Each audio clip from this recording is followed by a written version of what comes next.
আসসালামু আলাইকুম। আপনারা সবাই কেমন আছেন? আশা করি সবাই ভালো আছেন। আপনাদের দোয়ায় আলহামদুলিল্লাহ আমিও ভালো আছি। প্রতিদিনের মতো আজকেও আমি নতুন একটা রেসিপি নিয়ে হাজির হলাম। আজকে আমি বানাবো মজাদার নুডলস কাটলেট। এটা খুবই মজাদার ও হেলদি একটা স্ন্যাক্স এবং বানানো খুবই সহজ। এটা আপনাদের বাচ্চাদের টিফিনে দিতে পারেন, আবার বিকেলে চায়ের আড্ডায়ও খেতে পারেন। মজাদার এই নুডলসের কাটলেট। তাহলে চলুন পুরো রেসিপিটি আপনাদের সাথে শেয়ার করি। আমি নুডলসটাকে সেদ্ধ করে দিব, এই জন্য চুলায় একটা কড়াই বসিয়ে দিয়েছি। এখন দিয়ে দিচ্ছি পর্যাপ্ত পরিমাণ পানি, দিয়ে দিচ্ছি সামান্য একটু লবণ, আর দিয়ে দিচ্ছি একটু রান্নার সাদা তেল। এই তেলটা দিলে আপনার নুডলসটা সিদ্ধ হওয়ার পর একটা লেগে যাবে না। এখন আমি এটা একটু ভালো করে নেড়ে দিচ্ছি।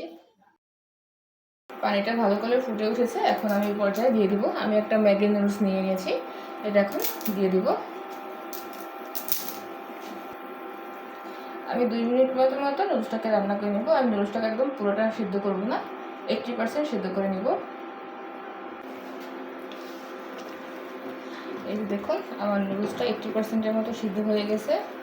এখন আমি এটাকে একটা ছাঁকনির সাহায্যে ছেঁকে নিচ্ছি। আমি নুডলসটাকে ঠান্ডা করে একটা বাটিতে নিয়ে নিয়েছি। দেখুন আমার নুডলসটা কতটা ঝরঝরে হয়েছে। এখন আমি এক এক করে সব উপকরণগুলো দিয়ে দিচ্ছি। প্রথমেই দিয়ে দিচ্ছি আমি 2টা আলু আগে থেকে সিদ্ধ করে রেখেছিলাম, সেই আলু 2টা দিয়ে দিচ্ছি। দিয়ে দিচ্ছি 2টা পেঁয়াজ কুচি,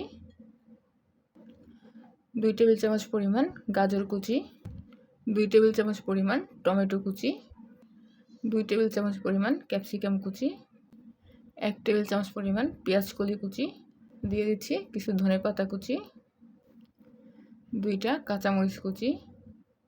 আমি নুডলসের সাথে যে মশলাটা ছিল সেটা দিয়ে দিচ্ছি। দিয়ে দিচ্ছি স্বাদ মতো লবণ, 1 চামচ মরিচ গুঁড়া, দিয়ে দিচ্ছি কিছুটা টমেটো সস। এখন আমি সবগুলো ভালো করে মিশিয়ে নিব।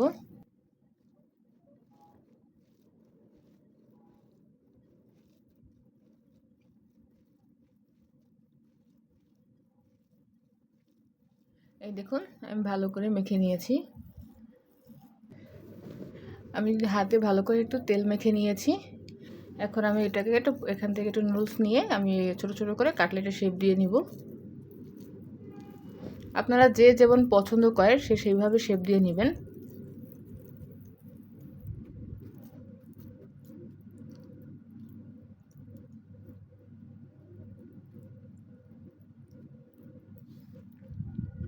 আমি এইভাবে শেপ দিয়ে নিয়েছি। এখন আমি এক এক করে সবগুলো বানিয়ে নিব। আমি এক এক করে আমার সবগুলো নুডলস কাটলেট বানিয়ে নিয়েছি। এখন এগুলোকে কোট করে নিব।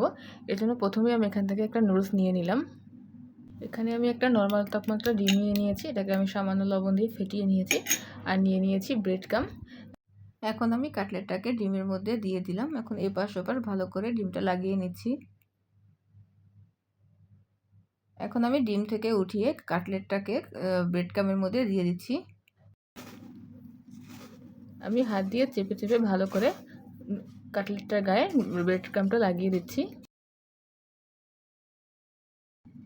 দেখুন আমি সবগুলো গায়ে ভালো করে লাগিয়ে নিয়েছি। এখন আমি এরকমভাবে এক এক করে সবগুলো বানিয়ে নিব। আমি এক এক করে সবগুলো কোট করে নিয়েছি। এখন এগুলো ভাজার জন্য আমি চুলাটা কড়াই বসিয়ে দিয়েছি। এখন দিয়ে দেব তেল।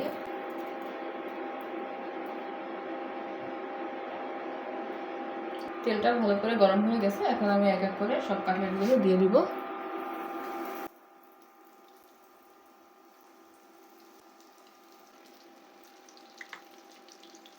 এক পাশটা ভালো করে ভাজা হয়ে গেছে। এখন আমি সবগুলো উল্টে নিচ্ছি।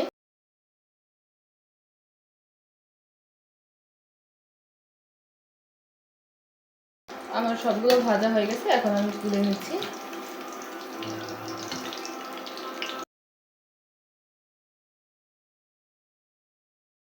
এই যে দেখুন আমি ভেজে গরম গরম সার্ভ করে নিয়েছি আমার মজাদার নুডলস কাটলেট।